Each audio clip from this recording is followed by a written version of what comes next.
Alors, parmi les différents cycles des êtres humains, il y en a un qu'on n'a pas évoqué hier, c'est celui du sommeil. Alors, je suis avec Cindy, elle va nous apporter quelques précisions à ce sujet. Cindy, est-ce que tu peux nous expliquer pourquoi c'est si important d'avoir un bon sommeil? Alors déjà, il faut savoir qu'on dort pendant quasiment un tiers de notre vie. Et ce tiers, il va conditionner les 2 tiers restants.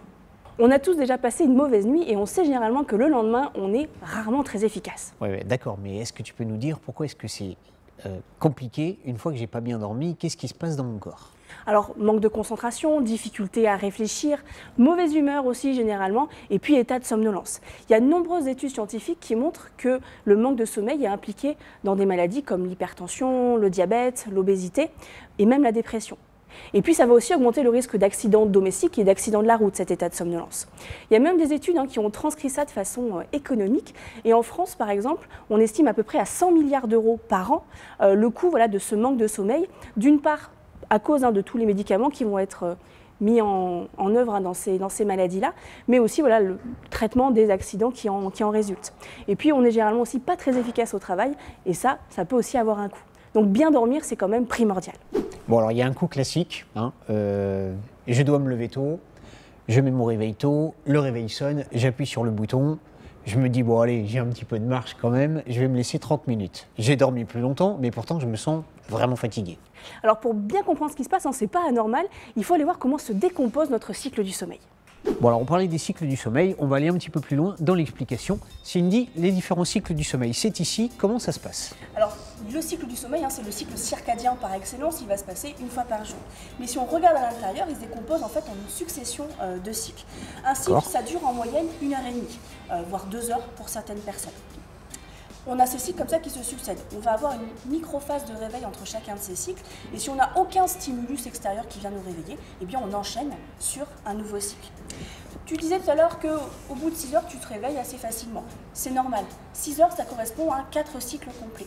Si on dort une demi-heure, voire 1 heure de plus, eh bien on va se retrouver au beau milieu d'un cycle. Et là, notre corps, il n'est pas du tout prêt à se réveiller. Et donc, même si on a dormi finalement un petit peu plus longtemps, eh bien, comme notre corps n'est pas prêt à se réveiller, le réveil est beaucoup plus laborieux. D'accord.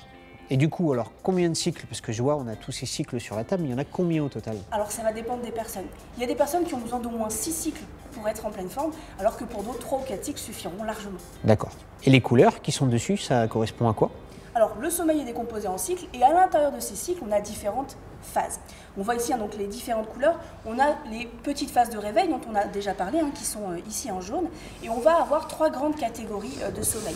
On a d'abord le sommeil lent léger et puis le sommeil lent profond. C'est les sommeils dans lesquels on va récupérer physiquement et aussi où on va assimiler tout ce qu'on a appris dans la journée. Et puis le dernier type de sommeil, on le voit ici en bleu clair, c'est ce qu'on appelle le sommeil paradoxal. C'est le siège privilégié de nos rêves. En tout cas, c'est ceux dont on va réussir à se souvenir. Et si on regarde bien, tu verras que c'est pas réparti de la même façon. Au début de la nuit, on va avoir beaucoup de sommeil lent profond, on va là vraiment récupérer. On voit que le sommeil paradoxal est présent, mais pas de façon très importante. Il va être beaucoup plus présent à la fin de la nuit.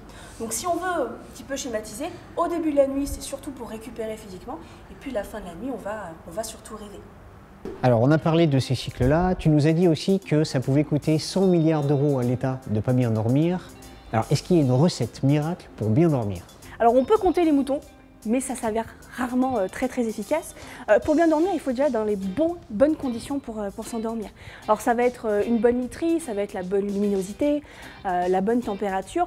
Il faut aussi éviter de dormir avec son animal de compagnie parce que lui aussi enchaîne les cycles de sommeil, pas à la même fréquence que nous, et il peut du coup nous réveiller pendant son sommeil. Alors il y a beaucoup de gens qui dorment avec leur chat et qui disent que ça les apaise et qu'ils dorment mieux. Exactement, il ne faut pas oublier quand même qu'on a tous un sommeil qui est différent.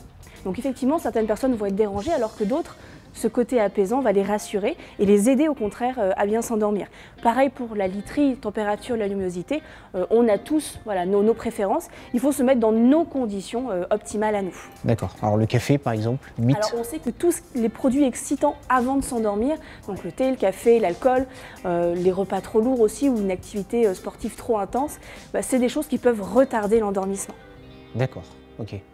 Bon, c'est vrai, je me confesse, j'aime regarder la télé le soir avant de m'endormir. Mais le problème, c'est que les scientifiques parlent des fameux écrans bleus, comme ici sur l'écran ici. Cindy, est-ce que tu peux nous en parler? Alors, ce qui va gêner, c'est la lumière bleue qu'on va retrouver effectivement dans tout ce qui est écran de télévision, de téléphone, de tablette ou d'ordinateur. Mais on ne sait pas effectivement trop pourquoi elle va être gênante. Alors, avant de l'expliquer un petit peu plus en détail, il faut savoir qu'il y a un tiers des Français aujourd'hui qui vont au lit avec un de ces écrans bleus, notamment les téléphones. On a des millions de Français qui admettent ne pas couper leur téléphone la nuit et même se réveiller dès l'arrivée d'un message, et particulièrement les adolescents. Ok, alors pourquoi est-ce que finalement ces écrans bleus sont si néfastes pour nous et notre sommeil?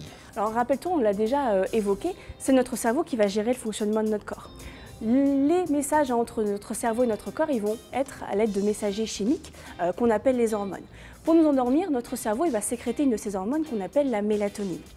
Notre cerveau, on l'a déjà vu, il est relié à notre rétine. Il va être géré par la lumière du soleil. Lorsque on va utiliser un écran bleu, cette lumière bleue, elle va mimer la lumière du soleil et elle va donc induire notre cerveau en erreur.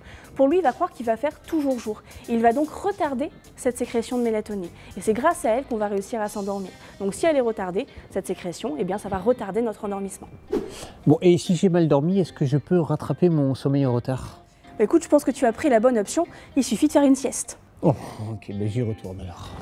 Alors aujourd'hui, il faut savoir qu'à peu près 20% des Français admettent faire au moins une sieste par semaine. Il en existe différentes sortes. On a d'abord la micro-sieste de l'ordre de quelques minutes. Alors elle est très difficile à appréhender celle-ci. Les skippers par exemple l'utilisent en mer pour pouvoir quand même se reposer et être toujours sur le qui-vive. La sieste, on va dire classique, elle va durer une vingtaine de minutes, mais elle peut quand même nous permettre de récupérer jusqu'à 2 heures de sommeil. Antoine ?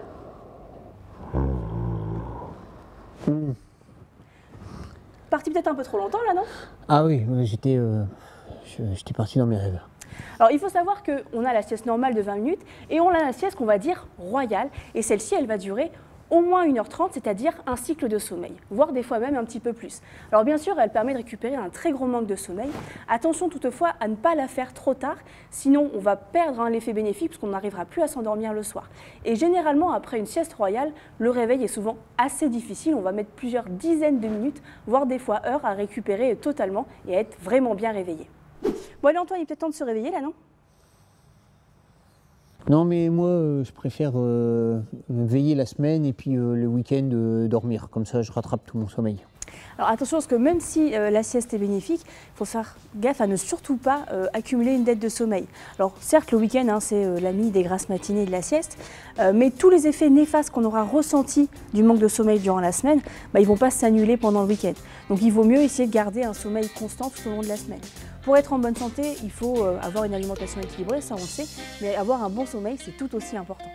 Bon, d'accord, je vais y faire attention.